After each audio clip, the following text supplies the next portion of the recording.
So what I'd love to share with you is the research that we discovered. Well, basically, from our conversations with sales executives, we discovered that there's just so many questions about what's working, what's not working, and how to approach it. So that's how we came to creating this survey. So it's actually 30 questions that we designed, and they're range from, which AI is giving you the greatest lift? What are you doing for AI training? What are you doing about your AI budget? Do you have one? What are your AI policies? To hiring practices? Are you using it as part of hiring, or are you making it a requirement that someone has those skill sets when you hire a seller or a sales manager? And also, are you measuring the results? So we're grateful that we partnered with both the Vector Institute, and some of you may not know what the Vector Institute is. The Vector Institute is, you probably have heard of Jeffrey Hinton if you've been around AI for any length of time. And Jeffrey Hinton is the Nobel laureate for AI last year in October. And he is a co-founder of the Vector Institute. And then, of course, we partnered for the launch with Selling Power in order to be able to increase the distribution of the survey that we sent out. And so I'll be sharing with you the report, but I thought I'd walk through, like in this time frame, I can't walk through all of the questions, but I'll walk you through some of them. And I think as I do, it'll help you gain some insight that might be helpful. And then I will be offering the whole report, which is 27 pages. I'm a little bit of a data geek because I want to make sure that we're looking at it for all different angles and purposes and interpretations, depending on what your business is and the size of your team. So in terms of the size of the teams, we do have small businesses, what's the majority, but we did also have medium-sized to enterprise businesses. And the neat part is it's a ratio of 1 to 4, so that we have of four, one of them would be medium to enterprise. So we have full range depending on the size of your team included in these results. So the first question we asked was, what AI is your team currently using? And I'll walk you through it so that you can see which ones performed at the top. And probably no surprise for most is ChatGPT came out on top, then Claude, then Copilot, then Gemini, then Perplexity, and Zoom Info. What was interesting for us to notice is that generative AI came out on top, not the sales specific AI. And then here's a summary of the other AI that did come in place, but their mention was smaller. All right. And thought you might find that interesting. Then the next question, which you're probably thinking already, that we asked was, which AI has resulted in the greatest lift in sales for your team in the last 12 months? And we chose the last 12 months. We could have asked the last 3 months, but we chose 12 months, so we got some variety. But part of it is we recognize we didn't want to do overall because AI is changing so much. We are finding in our company that we're reading and studying every day on it. Everybody on the team has a certain percentage of their day that is to be spent on learning about AI. And then we meet once a week to share those ideas of what we're discovering. And we're finding that from one week to the next, and sometimes from one day to the next, things are changing so quickly. So we found that the AI that was giving the greatest lift, surprise, surprise, is ChatGPT, then Claude, then Copilot, then Zoom Info. There are others that turned up, and they're here in that small box on the bottom right.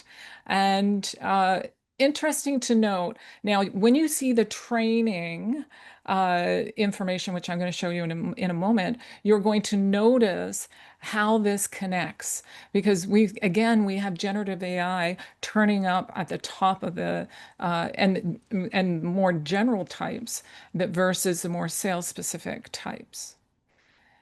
Then we have the question that we asked, has your team received AI training? And interesting to note is 50 yes and 50% no. And we found consistent throughout our survey that there seemed to be this split where we have almost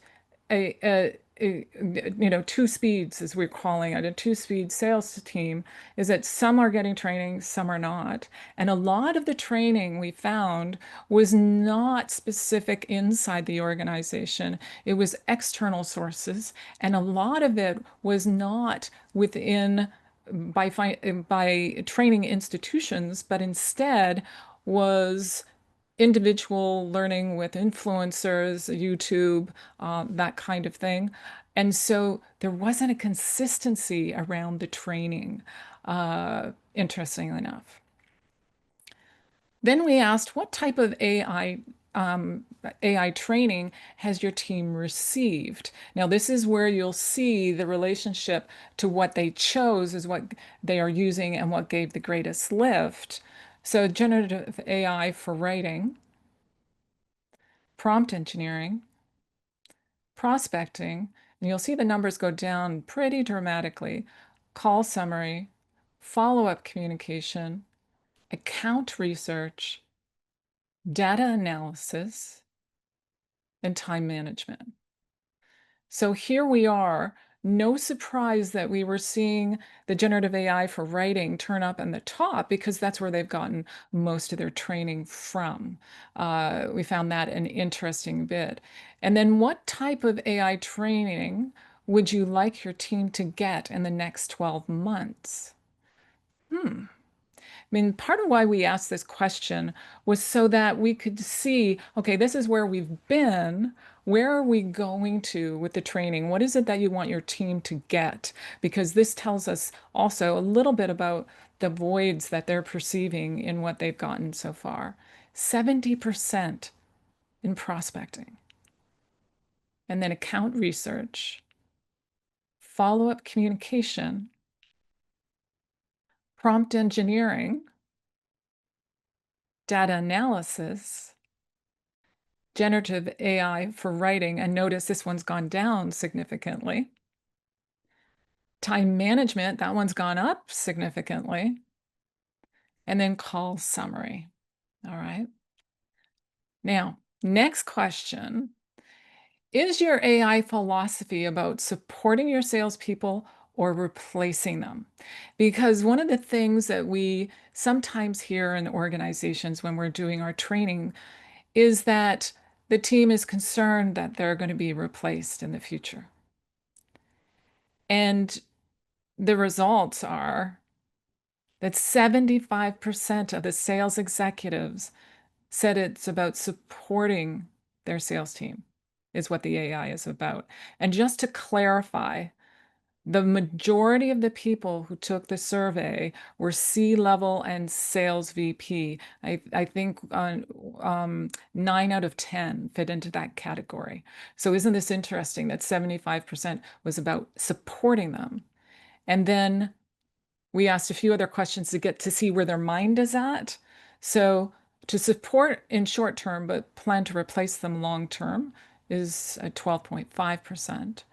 And then they're undecided either way, which is at 5%. And then undecided, but leaning towards support. And then only 2.5% are planning to replace their sales team. I thought that was pretty significant. And I think in some ways, as we looked at the rest of the research in the survey, is that this is such an important piece to communicate with your team. If you're sitting in that group that it's in the 75% about supporting your sales team, how important is that to communicate with your team so that they're not too concerned about what's ahead for them, okay? Because we know that when a group is feeling stressed, they tend to go to the emotional centers of their brain, which doesn't allow them to think as effectively as when they're not emotionally stressed, where they're using that executive center. So we do have the business to business AI sales executive report that is uh, for you to have. And we offer it to you as a means of helping you with your decision making. We hope that it will allow you to make decisions that are really important going forward. And you will find tons of data within it to help you along on the journey. But I'm going to share some of a few highlights, six from the report, that I think you will find helpful. All right.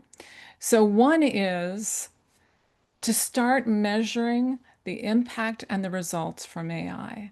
One of the things that came clear to us in the study was that people, the sales teams, were not measuring the impact or the actual increase in sales that they were experiencing. And why is this important? Yes, it's important to measure things because that's what we know goes forward. But as a sales executive, if you're looking forward and you're planning for the future and you're trying to sell in an investment in AI to help your team sell better and more effectively, you need those numbers to be able to share with um, the leadership in order to get that funding that you're looking for. And then two is to develop clear guidelines for AI governance. And what we mean by that, we developed what we call our AI manifesto. And we turned it into something that the meaning behind it is significant.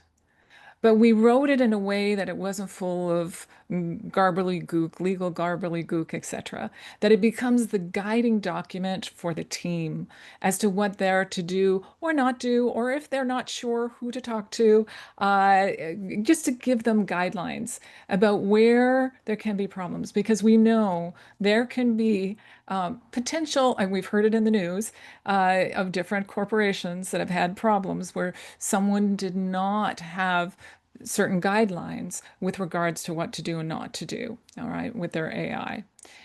Then number three is leverage AI for coaching and real-time mentoring. One of the things that became clear to us as we were looking at the results throughout the survey was that AI right now is being used at the top of the funnel, but it's not used as a means to help improve the performance of the team. And so, with that in mind, uh, by using AI to help you in that direction will make a big difference. For example, if you part of it is knowing what are the strengths or weaknesses of your team or opportunities for your team for growth and development. And in that, choose your AI accordingly. Okay. And in doing so, like for example, if you through coaching, etc., discovered that your team or certain individuals on your team need help with, let's say, asking better questions and spending more time listening, then you may want to use an AI that, let's say, a call summary AI that actually gives you percentages so that they can actually work towards those goals. And if you're wondering which AI can do that, Fathom has that ability to do that for call summary. And then number four is standardize AI training for your team. The challenge that many leaders shared as we gleaned through the research is that some people are getting training because they're pursuing it themselves and it's becoming an individual pursuit. And it's been done with external influencers and watching YouTube, that kind of thing. So it's individual initiation. versus what is your organization doing to discover what the skills and knowledge gaps are around AI, and how are you making sure within your department that or division that they're getting the appropriate training to fill those gaps, to bring up everybody in their depth of knowledge, etc. Otherwise, you're going to have this two-speed kind of piece, and some people, because they're using AI to support them, are going to be doing better, and the others are going to be lagging behind, and then you've got this unusual dynamic. And then select the AI that best improves sales behaviors. So again, this goes back to point number three, is that's around sales coaching, etc. Think about what specific sales behaviors you want to improve, and then choose the AI accordingly. And I'm going to share in a moment a couple of things that we've noticed as the biggest mistakes. We've noticed that there's two happening out there. And then finally, position AI as a human enabler. Let the team know if you are one of those ones that fits in that 75% that believe that AI is to support, not replace. Be sure that you make that very well known so that the team can relax and perform better in that regard. Here is your access to be able to, with the QR code, to be able to access the report. And there's two simple questions. And one of them you can just put one word and that's it, which would be great. Um, and my hope is that you'll be able to use this to help you get better usage out of AI, that you can look at your budgeting and what, because here's the thing, most people do not have a line item for in their AI budget. In their budget, they do not have an AI line item, which we found interesting. We'll show this to you again in a moment. So the two biggest mistakes that we're actually seeing is one is this shiny object syndrome. They see an AI, they think, oh, isn't that cool? And they start to use it. But they haven't integrated it into their full strategy and haven't, they're using the AI because they think it's cool. They're not using it because it works for their team. And then the other that we are seeing too is sometimes they're choosing the AI because they think it will give them great numbers over the client experience. And we have a bias. The client experience comes first. All right. And so let me share an example of what that looks like. So we have a client. They hired somebody. They have multiple brands, and they hired a new sales executive. And in the role, this executive decided that they wanted to test out voice AI because they thought it was cool. So it's one of those shiny object syndromes. But at the same time, the reason why this individual wanted to use it was because they were looking at the number possibility versus a client experience. And they use the voice AI as a case study, a pilot project for actually 3 months. And at the end of the 3 months, here's what their results were.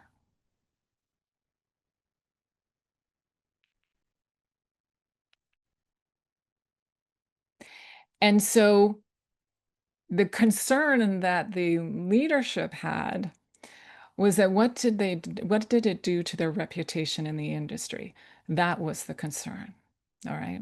Uh, so to me, work on that strategy. What does that look like? And there's several things that we found helpful as we look at ours and as we're having conversations with others. Is select AI that aligns with your sales process. So lay out your sales process, which AI will fit. Okay. Also, that strengthens the sales behaviors that you want to improve. And also, this final one is so important, and it builds trust. All right. Because in this world that we're in and where we're going, trust is going to become a key factor as we go forward. And for those of you who would love to get the report, here is the actual QR code to help you get that specific report so that you can read. It's good sleeping for you to read it's 27 pages of all the data. I mean, we've summarized it as best we can, so that you can see and make choices that might be helpful to you. And thank you very much. That was amazing, Perry. Thank you so much for doing all that research. I know how complex that is and how difficult it is to get people to respond. Yes. I want to reflect on two things. One is the training. It is Yes. so important to have a program where you actually check whether people understood and practice what you taught them. Yes. I have one example from a company where the AI training was not checked, and people made mistakes in the safety switches that they built in, and they accidentally released Yeah. information, bonus information about sales compensation to everybody in the company. And Oh, HR was whoops. apoplectic. Oops. Yeah. Yeah.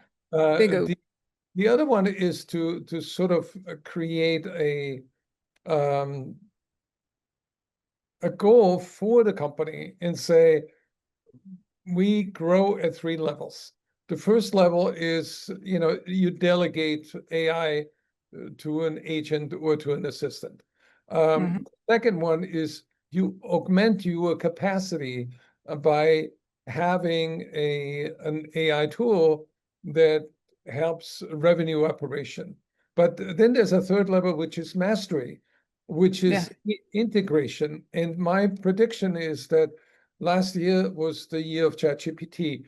This year is agentic AI, and maybe next year it's integration automation, That because would, y- we need to become more orchestra leaders yes. and integrate and also recreate. I think that what a lot of people don't understand is that something like a tool like ChatGPT is not just you ask a question, you get a response, and that's the end of it.